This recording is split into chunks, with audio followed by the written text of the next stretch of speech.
Hello guys, welcome our YouTube channel Tanim Tania লাইফস্টাইলের পক্ষ থেকে আপনাদের সবাইকে জানাই আন্তরিক শুভেচ্ছা এবং অভিনন্দন। যারা যারা আমার চ্যানেলটি এখন পর্যন্ত সাবস্ক্রাইব করেননি তারা সাবস্ক্রাইব করে ফেলুন এবং পাশে থাকা বেল আইকনটিতে ক্লিক করে সবার আগে ভিডিওর নোটিফিকেশন পেতে আমাদের সঙ্গেই থাকুন। তো গাইস, আজকে আমরা চলে এসেছি গাড়ে শাওর পাহাড়ে। এটা ইসলামের ইতিহাসে সবচেয়ে ইমোশনাল জায়গাগুলোর একটা।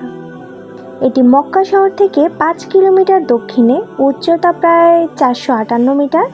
পাহাড়ের চূড়ার কাছে একটা ছোট্ট গুহা আছে, এটাই গাড়ে শাওর। গুহাটা খুবই ছোট, দুজন মানুষ হামাগুড়ি দিয়ে বসতে পারে এইরকম।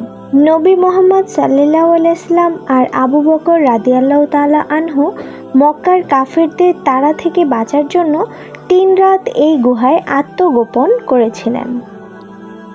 আলী রাদিয়াল্লাহু তাআলা আনহু নবীজি সাল্লাল্লাহু আলাইহি সাল্লামের বিছানায় শুয়ে কাফেরদের ধোঁকা দিলেন।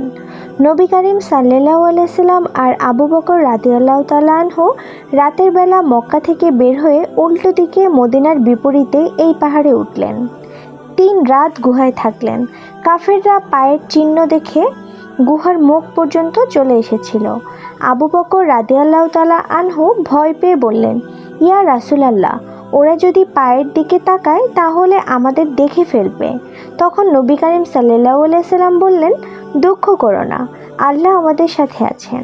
গুহার মুখে মাকড়সা জাল বুনে দিল আর কবুতর ডিম পারল। কাফেররা দেখে বলল, এখানে তো কেউ নেই, জাল আর ডিম দেখে বোঝাই যায়।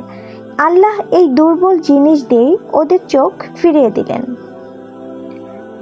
আল্লাহ পাক এই ঘটনা কোরআনে তুলে ধরেছেন।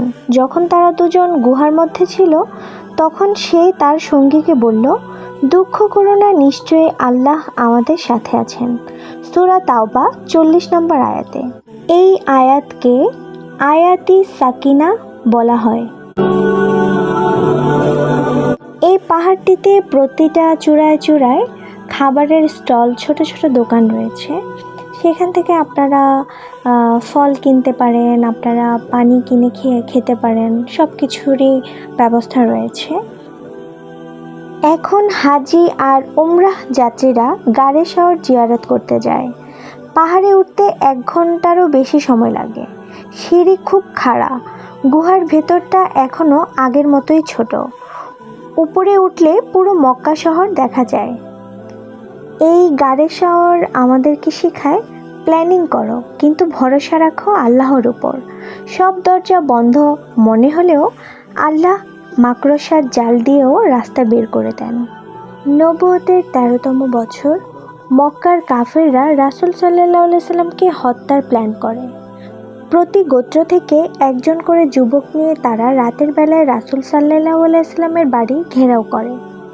আল্লাহর হুকুমে রাসূল সাল্লাল্লাহু আলাইহি সাল্লাম হিজরত করার সিদ্ধান্ত নেন। রাতে আলী রাদিয়াল্লাহু তাআলা আনহুকে নিজের বিছানায় শুইয়ে রেখে তিনি আবু বকর রাদিয়াল্লাহু তাআলা আনহুকে সাথে নিয়ে মক্কা থেকে বেরিয়ে যান। কিন্তু মক্কার উল্টো দিকে না গিয়ে তারা গেলেন দক্ষিণ দিকে। এর কারণ কাফেররা ভাববে তারা মদিনার দিকে যাচ্ছে।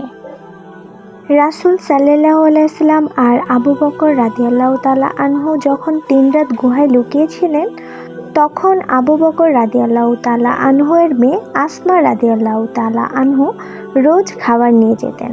রাস্তা গোপন রাখতে কোমরের বেল্ট ছিঁড়ে খাবারের পুটলি বাঁধেন, তাই তার নাম জাতুন নিতাকাইন, মানে 2 বেল্টওয়ালি।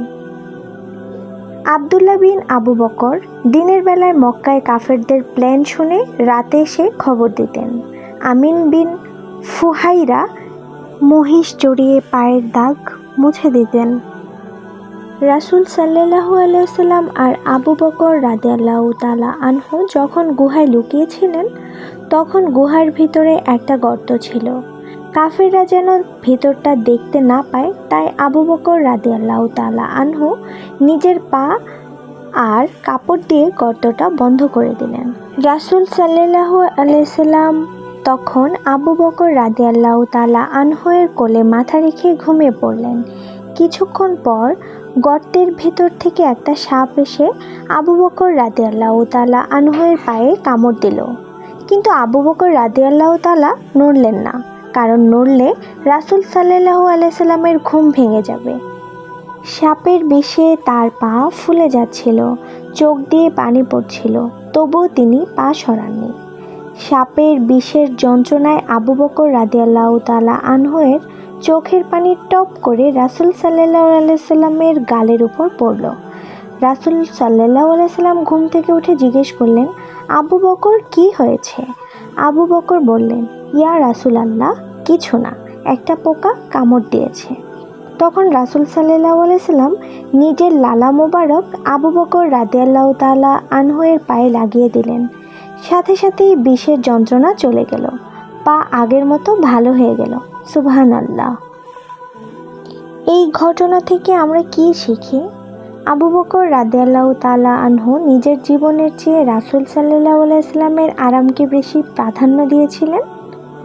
আবার রাসূল সাল্লাল্লাহু আলাইহি সাল্লামের লালা মুবারক ছিল শিফা। গুহাটা এখনও আছে, জিয়ারতকারীরা ওই গর্তটাও দেখতে পায়। পাহাড় বেয়ে উঠতে অনেক কষ্ট হয়, কিন্তু উপরে উঠে যখন ভাববেন যে নবীজি সাল্লাল্লাহু আলাইহি সাল্লাম আর আবু বকর রাদিয়াল্লাহু তাআলা আনহু এখানে 3 রাত কাটিয়েছেন, তখন শরীরের সব ক্লান্তি চলে যাবে।